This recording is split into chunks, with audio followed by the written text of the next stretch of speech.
very good morning, ladies and gentlemen. Welcome to The Expert Says, an interview series proudly presented by Sanctuary Health. I am Yasmin Lee Kaiwan, President of Malaysian Dentist Students Association, and I am honored to be the host for this interview series. Before we start with the session today, I would like to introduce the expert, Dr. Shawn Paul. Dr. Shawn graduated from Manipal University in 2015. He then passed his MJDF Part 1 examination in 2018 and obtained his diploma in MFDS by Royal College of Surgeons in Edinburgh in 2019. Dr. Shawn's continued interest in pursuing masters in restorative dentistry led him to obtaining an excellent pass in the basic medical sciences examination held by University Malaya in 2020. Currently, he is a part-time postgraduate student in MSc Dentistry with USM. He has been practicing since 2016 with a deep interest in restorative dentistry. Being extremely passionate about continuous dental education, he has started a weekly dental discussion session on his Instagram and Facebook page, Teeth Talk Tuesdays, since 2019. Dr. Shawn has also hosted many dental webinars online, including dental photography, endodontics, and was even invited to give a Rubberdamology webinar to raise funds for charity. Dr. Shawn is currently working in the Restorative Specialist Clinic in Taiping, Perak. He is currently affiliated with 3M Oral Care and is the key opinion leader for Sanctuary Dental. All right, good morning, Dr. Shawn. How are you today? Hi, good morning, Yasmin. I'm good. How are you? I'm fine, thank you. On behalf of Sanctuary Health, I would love to thank you again for accepting the invitation for this series entitled The Expert Says Rubberdamology, Basic Tips and Tricks with Isolation. So just to briefly talk about why we're having this session today is that we would like to discuss on the basics with isolation, the importance of using Rubberdam, and when to use Rubberdam. Okay. All right. Okay. So getting a little bit into today's topic, would you like to share on your journey getting into this industry and also your passion in Rubberdamology with us first?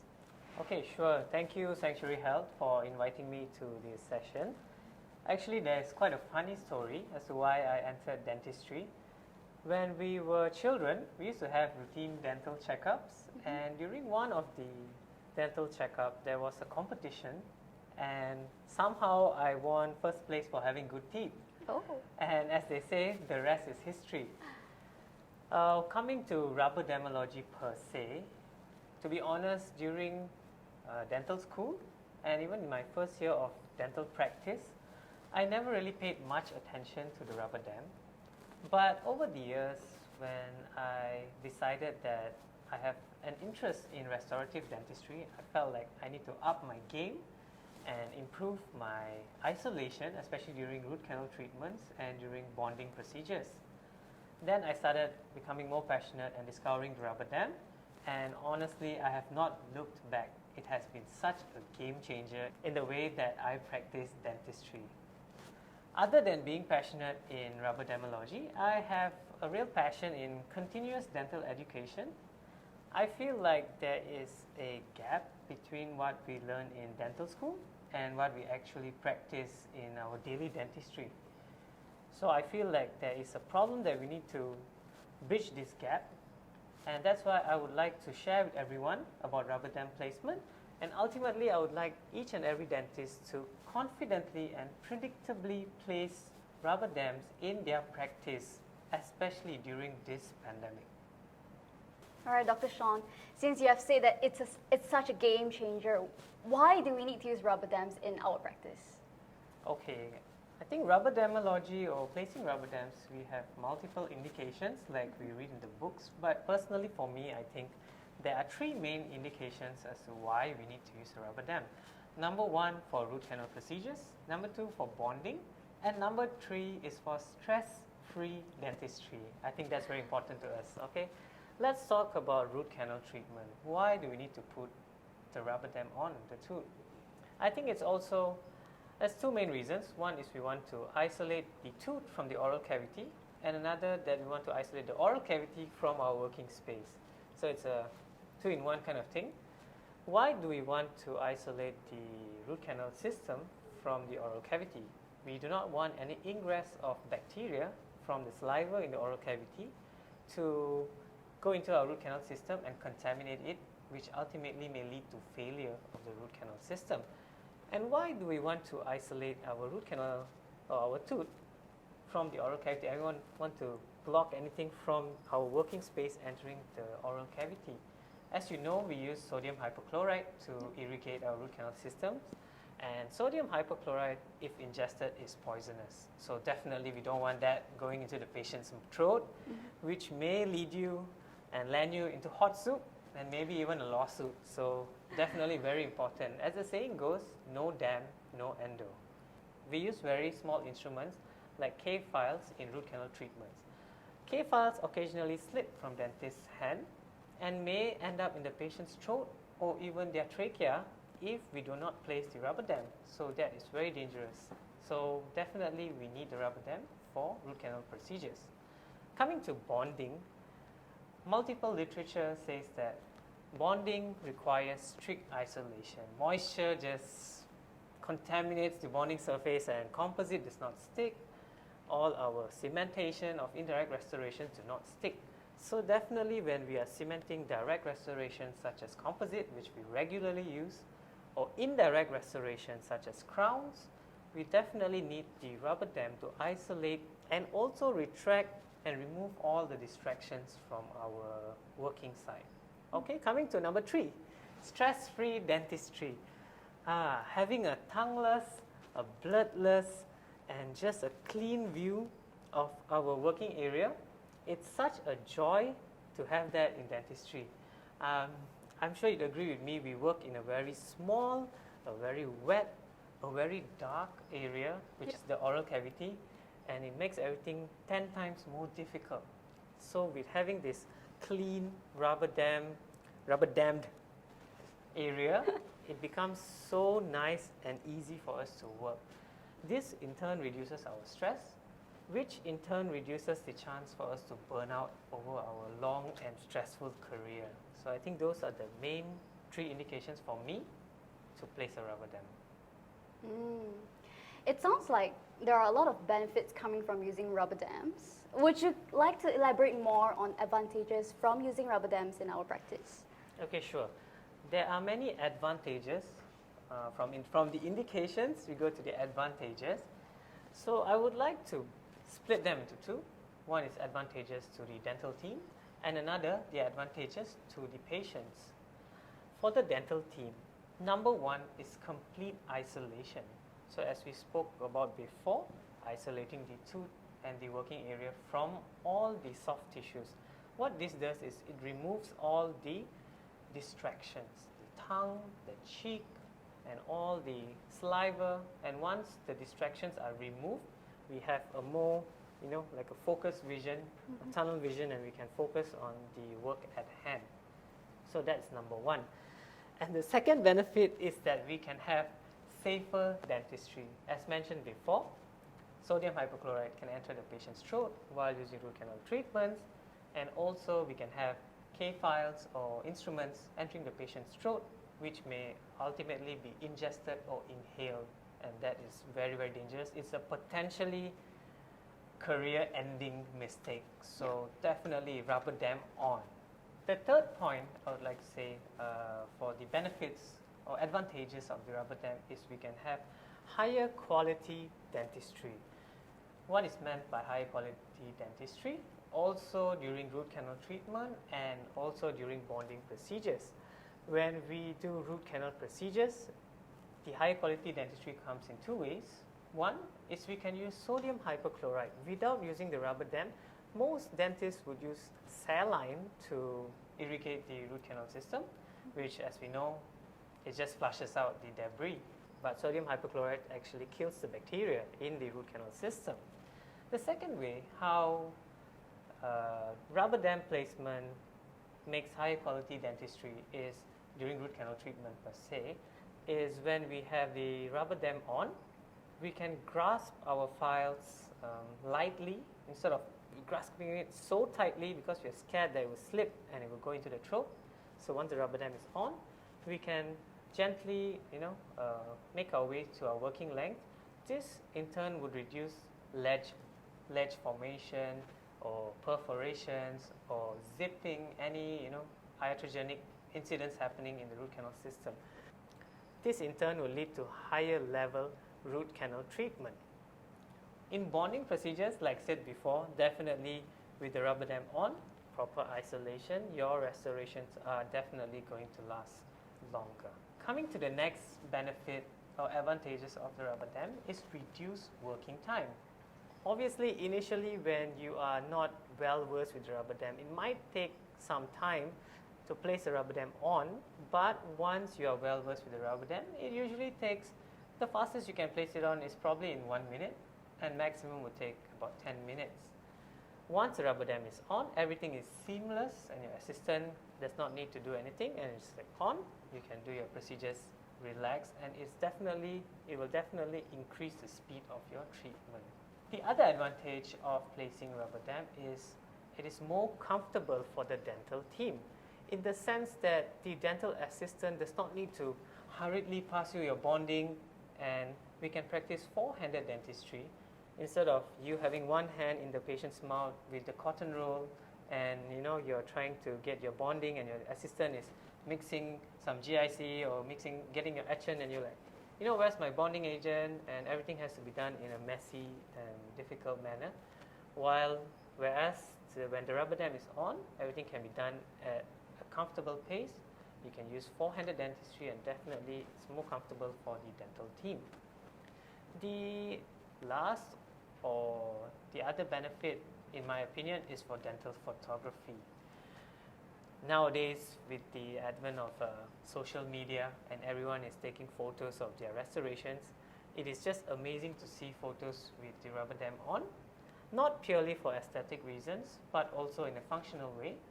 If you'd like to publish any articles, any journals for root canals or any bonding procedures, a rubber dam is a must. So you can't be taking photographs with your cotton roll and saying that this restoration, you can't do a case report without proper isolation. So very, very important.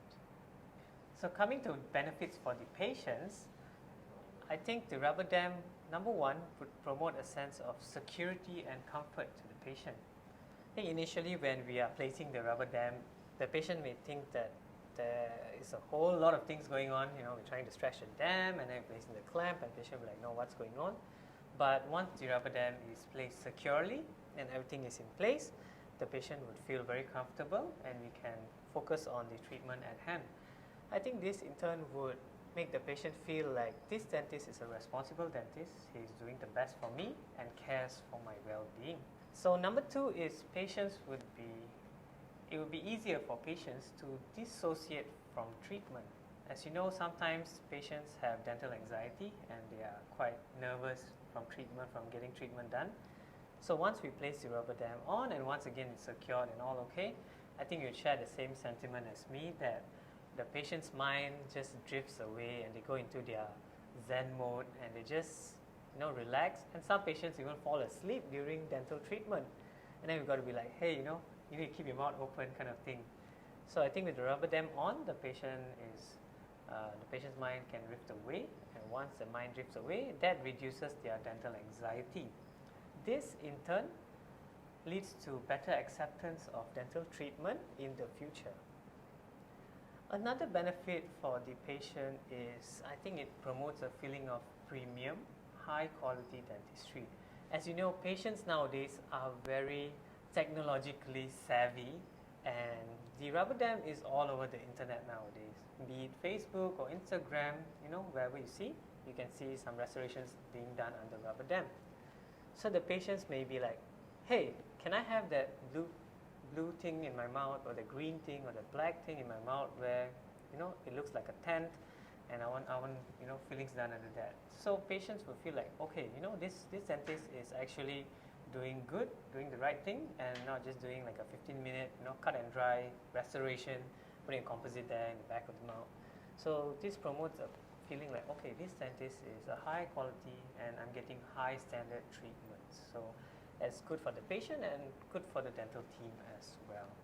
So yeah, and I think the last benefit or another benefit for the patient, as said before, higher quality dentistry. Root canals are more successful, bondings are longer lasting, and restorations last longer. So yeah, ultimately all for the patient. All right. We have gotten quite deep into rubberdamology. Would you like to explain on the armamentariums required for rubber dam placement? Okay, sure. The armamentarium for rubber dam placement may seem confusing. Seems like there are a lot of instruments for one procedure compared to just doing a filling. But ultimately, there are actually just 5 main components that is needed to place the rubber dam. So we will go through them briefly now. As said before, there are 5 components to the rubber dam set. So let's go through them one by one in brief. Because if we go through them in depth, it would take like the whole day, okay? So 5 main components. So number 1 is the frame. Number 2 is the rubber dam sheet. Number 3 is the punch. And then we have the forceps and also the clamps over here. So let's go through them one by one. So first of all, we have the rubber dam frame, which is usually it's U-shaped. It is stainless steel and has this small mini projections where the rubber dam sheet actually snags onto there. So it stays on the frame. So usually it's in a couple of sizes. Here we have the small and the large size by Sanctuary Dental. They also have other sizes like medium and some special ones for pediatric patients, so smaller sizes. So they come in multiple sizes, and as well as different materials. Some of them come in polycarbonate or plastic material instead of these metal ones. So number 1 is the frame. So then we go to the rubber dam sheet. So this is the star or the main player in this whole rubber dam set. So it is very important to get a proper rubber dam sheet, a high quality one which can be stretched and also it can be placed well without tearing. So that's very important. High tear strength and stretchability. Usually it is a piece of latex. This is latex, this is non-latex. It is a piece of sheet. Normally it's 6 by 6 and it can be stretched. So all these rubber dams can be stretched. Okay. So you see sometimes actually the non-latex dams, they can be really stretched to long, really long stretchability. Okay.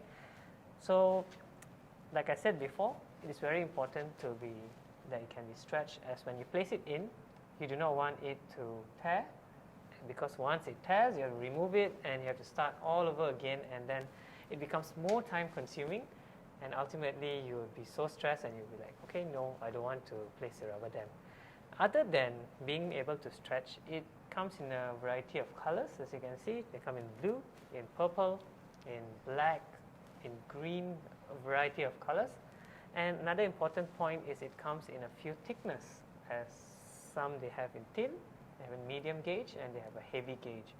So the choice of color and also the thickness, it depends greatly on the region or the field of isolation, whether it's anterior, posterior, or for molar, or for endodontic, and also greatly depends on the operator or the dental practitioner.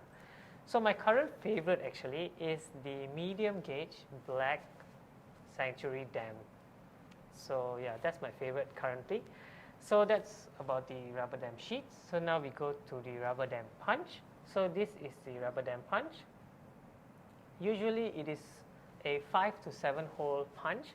So why do we have a variety of holes? Is corresponding to the size. So the smallest hole, and then it goes bigger, larger, larger, larger, which also corresponds to the teeth or tooth that needs to be isolated. So larger teeth like the molar teeth needs a larger hole. A smaller teeth or the smallest teeth like the lower anterior incisors need the smallest hole. So another important point about the punch is that you need to get a high quality puncher, which punches a clean and round hole in our rubber dam sheet without any tags or without any rubber dam tags. You have these rubber tags. It's very commonly seen, and when you remove the tags and when you stretch the dam and you actually look at it, you can see that it has a micro tear on the dam. So when you stretch it over the tooth, then it tears, and then it does not invert, and then suddenly you see saliva seeping in. So a high quality rubber dam sheet and a puncher is imperative to proper isolation.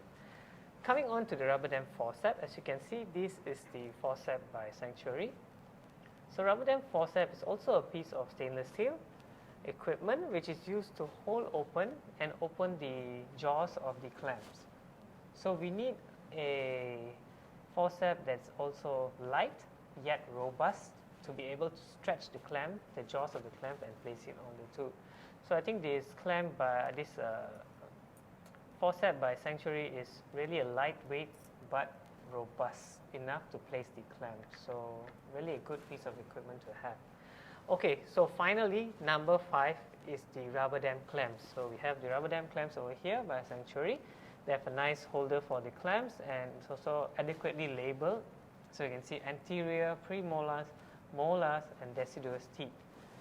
Okay, it may seem very confusing. Probably the most confusing thing in dentistry, the rubber dam clamps. You have the number 2, you have the number 4, you have the number 212, you have the B4, the W8A, the W3. You'll be like, which clamp do I use where? So definitely that is an entire separate topic by itself, but definitely you need some high quality rubber dam clamps which can adequately retract the dam as well as stay in place. And over time, when you autoclave them, you need the bowl to be strong so that the jaws do not deform over time. So definitely invest in a good rubber dam clamp. So I think that is it for the 5 piece of equipment.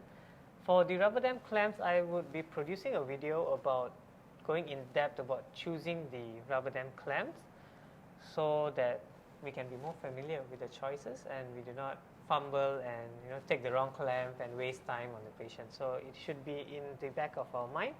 Okay, molar clamp, I need this clamp. Okay, done. And the assistant can just pass it to you and that's it. Yeah. Doctor, would you like to share on the basic tips and tricks with isolation? Okay, sure. Tips and tricks with Rubberdamology. I think there are many tips and tricks and maybe we can go through a few today. So I think the first tip that I would like to share is to always space your holes, the rubber dam holes, according to the teeth arrangement in the oral cavity. Sometimes the patient's teeth may be buccally or lingually placed, so definitely you need to mark and you need to punch your holes according to the patient's teeth. Adequately spaced holes are of utmost importance for dam inversion and also proper total isolation. So that's the first tip I would like to give you today. The second tip is inversion, inversion, inversion. We always hear this word, rubber dam inversion. So definitely we need to learn and we need to appreciate what exactly is inversion. Proper rubber dam isolation is only possible with proper inversion so that saliva does not seep up through the gingival or the cervical area of the tooth. So number 3, another useful trick to have up your sleeve is the floss ligature.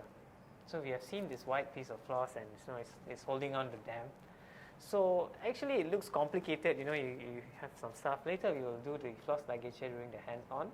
So it may seem very complicated, but actually it is a simple double loop knot which can be done in as fast as 5 seconds. So definitely a useful trick to have up your sleeve. I think besides those, I would also like to say or give advice that don't give up. Sometimes the dam tears, sometimes it does not invert, sometimes your floss just does not pass through the contact, and sometimes the clamp may just fly across the room and the patient will get like, whoa, what happened? So yeah, don't give up. Take a deep breath, change the rubber dam if it tore, and then go again. So yeah, those are the few tips and tricks I think that I would like to share today. So Dr. Shawn, since you're right next to me, can you just show me some of your techniques? Okay, so let's talk a bit of, let's go into depth about our hands-on session. I think we will do 3 techniques today or 3 tips and tricks on isolation. So the first we will be doing about the floss ligature. And secondly, we will be doing the anterior isolation, a clampless isolation. And the third, one of the most common isolation, which is the endo, isolation for endo. So let's go on to our first tip and trick. which is the floss ligature. So first of all, we need to get our dental floss. So let me get it for you. Get a adequately long, like as long as you want. Thank you. Okay. Okay. So I'll also get a long one. So the technique that we are doing is the double loop technique, double loop knot. So first of all, you need to make it into two, into half, yeah. And then we get it like this, and then we get one knot first. Okay, yeah. Okay. Okay, and then again we do the same thing. I think Yasin's quite good at this. Thank you. So, so then we get this second knot, and then we are done. So just like that. Okay. I think within, 5 seconds? Mm-hmm. Yeah, that's not bad. So yeah, that is your floss ligature technique. So definitely if you want to learn more, you need to watch the video online. I think there are many videos on YouTube and also on my page on how to do this floss ligature. So the floss ligature is very important to invert, and sometimes when you have a deep cavity at the cervical margins, to actually help to retract the dam just a bit more and secure it with the floss ligature. So yeah, that is my first tip. So the second method of isolation that I will be showing today, or actually the first method, just now we did the floss ligature. So how do we isolate anterior teeth without clamp? So clampless anterior isolation. Before we go on, we need to know how to place the rubber dam sheet onto the frame, as well as how to mark the teeth intraorally. So we'll be using models today to simulate the patient's jaw. Okay, so first we take the frame and the sheet. You can take that. And so always the sheet goes beneath the frame. Okay, so let's just stretch the sheet and put it on the tags, on the projections. Is there like a specific position? There can be a specific position, but ultimately we are going to fold the dam. Okay. So actually it doesn't really matter. So okay, we can leave a bit of leeway at the side. So make sure that it can be stretched still. Help. Okay, need some time.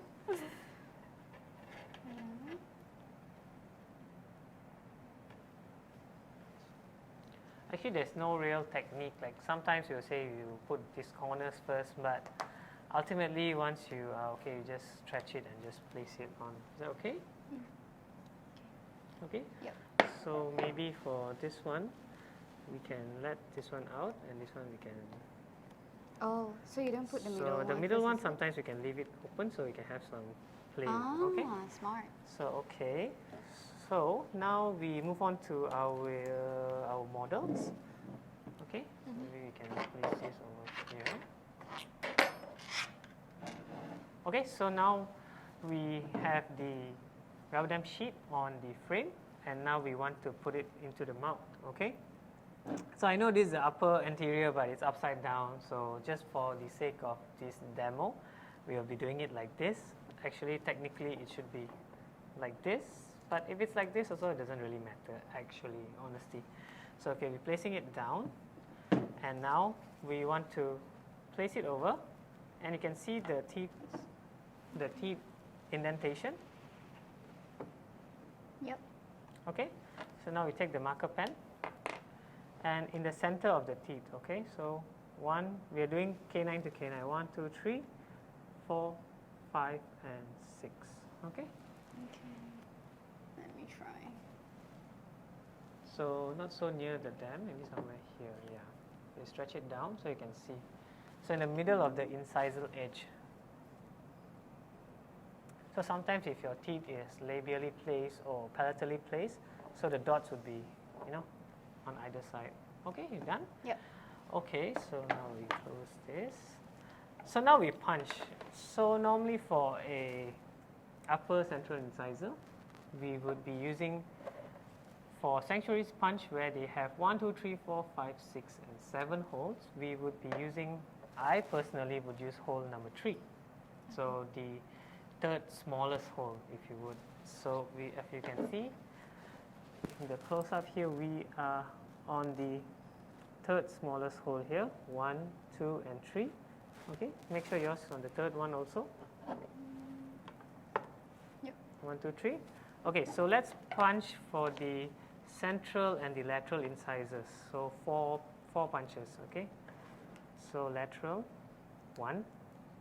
As you can see, the punch is absolutely clear. There's no tags, there are no rubber tags, or there's no snagging.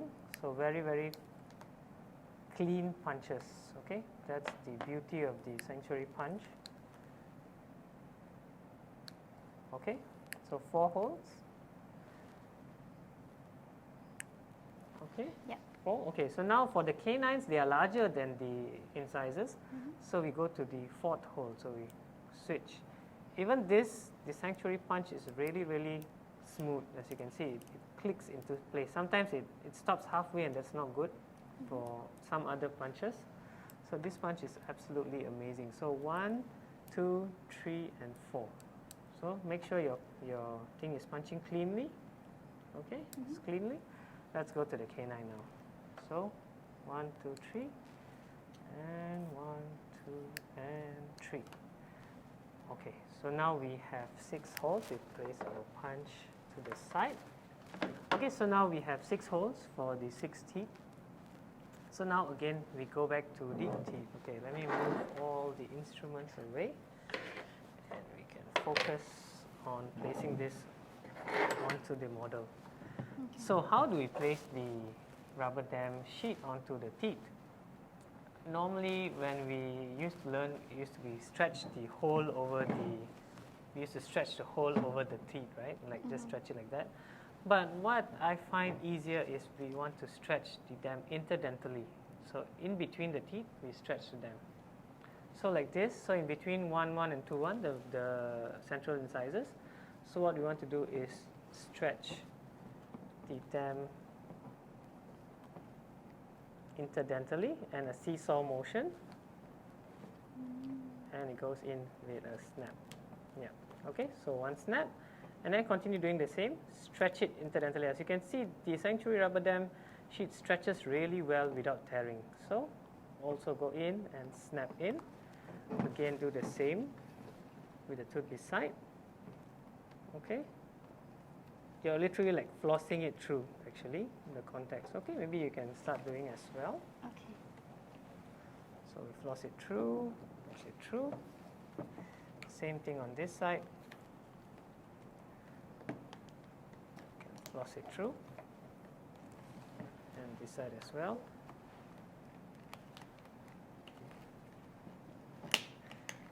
It's definitely easier in the patient's mouth because they have some saliva and it's lubricated, and here it's a bit dry, so dam is a bit tight to go in here. For information, I'm using the silk blue sanctuary dam, and Yasmin is using the non-latex sanctuary dam. Okay, so this is technically how it looks like. A bit hard to go through. Yeah, for the canine. For the canine, yeah. Okay, the distal of the canine, later we will do a technique. Okay. Focus on getting all the other things first. Okay, while Yasmin does that, I will show you how we can secure the distal part of the canines with a simple tip. So this corner of the rubber dam, we can just cut it a bit.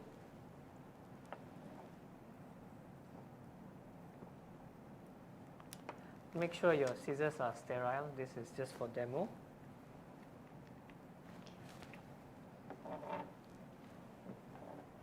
Okay, another cut over here. Okay, triangular piece of rubber from the corners. Okay, yeah. Okay.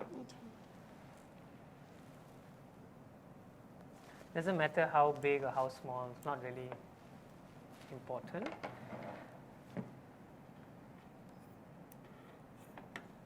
Okay, Yasmin has cut hers as well. So what we want to do, we take the flat end of the rubber sheet and we stretch it. Stretch it, and we want to place it on the distal of the canine. Okay, so let's do it. It's a bit tight sometimes. You really have to floss through the contact. Sometimes a bit tight. Okay. And ideally, you have to do dam inversion and whatnot, but we're just doing a quick demo today. So again, on this side, we need to really stretch the sheet and place it in. As you can see, the model is like shaking and whatnot. Yeah. The patient's mouth is quite stable, so it's not the same. So okay, yeah, once you've done that, if you want to do some inversion, you can do a bit of inversion, but in this model it's a bit difficult. Okay, well, yeah. Okay, maybe a bit of inversion, and I think we are done. Doctor, Yeah? sometimes people actually use astringe when they do inversion. Do you do that as well? Yes, definitely we need to dry the surface and then we can invert with the plastic instrument in. Okay, I think that is, for the model, sometimes a bit difficult to invert, but in the oral cavity, once your assistant helps you to dry this area and you use your plastic instrument to gently invert the dam into the sulcus, it's quite simple actually. The air kind of pushes the dam down. The air actually dries this area because you need a dry area for the dam to invert. Okay. The pushing action of the air, actually, I don't think it helped much, but I guess it does actually help to go inside. So I think, yeah, that's it for our anterior clampless isolation. So as you can see, there are no clamps here. So it's quite comfortable for the patient. Sometimes you don't even need local anesthesia for this. Only thing is here, it might be a bit tight, so you want the patient before placing it. Like, okay, you feel a bit of sensation, you snap it in. Yeah. Okay. And the color is so pretty. Yeah, color. And you see, once you do this, you don't have the tongue, you don't have anything, and you can just do your filling or your bonding, and it's just stress-free dentistry. Coming to our last demo of the day, let's do a molar endo isolation. So what isolation we will be doing for this molar endo is all-in-one. I would like to call it all-in-one. We do the rubber dam sheet, rubber dam frame, rubber dam clamp all together, and we take this entire set into the mouth as a whole. You know, there's many techniques of putting the dam first, putting the clamp first, and putting the frame after or something like that. There's many different techniques. But I find for a single tooth isolation for root canal treatment, this is the fastest and most foolproof way. If you can train your dental assistants, actually they can set this up for you, and you tell her, okay, tell her or him, you want 4/6. I'm doing a root canal treatment on a 4/6 lower right posterior molar, and they can set it up like this, okay? And then they can also punch it for you, pre-punch it, and they also can choose the clamp. You know, if they're well versed in clamps, you can just tell me, okay, get me the 201, I want for molar, and then they'll bring it to you. Okay, so now again, let's look at this. We want to choose number 6th hole, the 6th hole, okay? So make sure it's a clean punch. So the 6th hole is the second largest hole. I like to use this hole for the anchor tooth or the tooth with the clamp on, okay?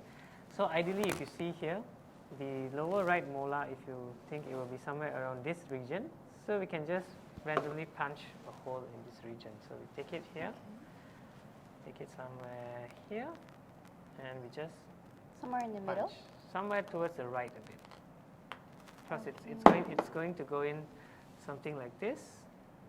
Is this okay? Yep, that's okay.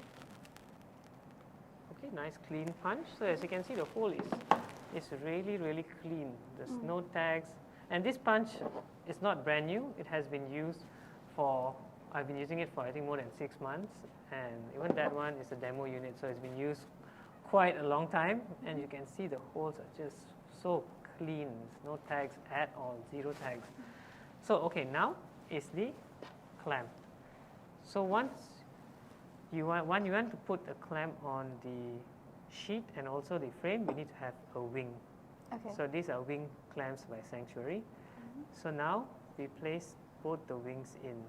So as you can see, if it goes in like this, the bow, this is the bow, needs to go distally. So it goes in, if you bring the model here, it would go in something like this, correct? Yeah, so you need the bow to go in distally. So your frame dam will go in like this, and this will go in like this. Okay. Correct? Yep. So now we place the clamp into the sheet. So we need to stretch it. Okay, one wing first. Stretch it all the way to the other wing. Okay, so it looks something like this. Like that? Okay. So actually this can be done by your dental assistant. If your dental assistant is trained, they can set this up. I want a molar endo, and they can set this up. You can talk to the patient, and you can get the patient, give them local anesthesia, get them ready, and prep for it. At the same time, your assistant can prepare this for you. Okay, once this is prepared, all you have to do, okay, hand me my rubber dam set, and if they can hand you this, what you have to do, take your forceps, place it here. So you're ready. Okay, so patient is sitting down, patient has been numbed and ready for the dam placement. So what we do, we take the entire setup and we just go in all the way to the molar, and we stretch it over the molar, gently rock it in, okay, until the cervical region, and then we are done. I'm having a bit of trouble, doctor. Okay, sometimes you just stretch it really wide. Okay. Like the dam is blocking. Okay, if the dam is blocking, you take it out first. Okay. Sometimes the dam might be a bit, needs to get stretched more. Okay, so now you can try again. Okay. If the dam is blocking, you can just try to Tilt move it. Yeah, tilt it. Yeah. Okay. Oh. Yeah, so the dam becomes wider, right? Yeah, you tilt it, put the mesial side first. Yes, and then yes, nice. Okay, so as you can see, if you are proficient at it, you can place it within 5 seconds and it's done. But then if you can see, can you see some gums over here and also here? And you can see this part of the rubber dam sheet is actually above the clamp. We want this to go down. So sanctuary clamps, actually they come with a special slot. So you can use your plastic instrument and just push it. There's a slot, a special slot. So you just want to push it and place it down, okay? So you want to push it, push it, push it, push it. Slot it in here, slot it in there. You can hear the snap, and it snaps in. Yep, just snap it in a bit more. Yep. Okay, so now for this side, again, pull it in, pull it in, pull it in. Snap gently. So this part, there is a chance that your dam may tear. So you want to really do it gently, take some time. Okay, snap it in, and you're done. If you want proper isolation, you can floss here, floss, and also invert, and that will be a separate tip and trick. So for quick isolation, this is how you do it. So you place everything at once, and in the real patient's mouth, it will be something like this. And yeah, you can start your root canal treatment within 1 minute. So it's not that difficult to place the rubber dam actually. It just takes a bit of training and a bit of effort on our part, and we can do much better for our patients and also for ourselves. So yeah, those are the tips and tricks that I would like to share today. Hope you have learned quite a bit today. Thank you so much, Dr. Shawn. Okay, no problem. Dr. Shawn, thank you so much for the demo. I've learned so much from you. So wrapping up this session today, what is next for you since that the vaccine has finally arrived? Okay, thank you so much for joining me in the hands-on session. Hope it was fruitful. Thankfully, I had the opportunity to be vaccinated, and I hope that the whole world gets the vaccine soon and everyone gets vaccinated. And my hope for the coming year, or hopefully in 2021, that we can restart dentistry. And I would also like to see dental conferences and courses restarting again. I think we missed that social interaction which can't be achieved over Zoom, a Zoom call or a Zoom course. So yeah, that is my hope for 2021, hopefully 2022 also and onwards. Well, once we have overcome this wave of COVID-19, I think anything is possible, and dentistry can restart and patients can get high quality dentistry once more. All right. Any final advice for dentists out there on Rubberdamology? Okay, for dentists out there who want to start using a rubber dam, I would highly encourage you to learn and start placing the rubber dam, initially it may seem like there is a steep learning curve, but as they say, the first step is always the hardest. Once you have mastered the rubber dam, it is a total game changer, and it would ultimately change the entire way that you do dentistry. And I think the rewards that you would reap from placing rubber dam is limitless. Once you have done it, then you would realize. So my advice is, do give it a go, and welcome to the rubber dam family. Yeah, thank you. Thank you, Yasmin. Doctor, you are so inspiring. Thank you so much for sharing with us again. I believe that those who are watching this video would learn so much from this session. That, however, brings us to the end of this session. Thank you very much again, and have a nice day. Thank you, thank you. Thank you, Sanctuary Health.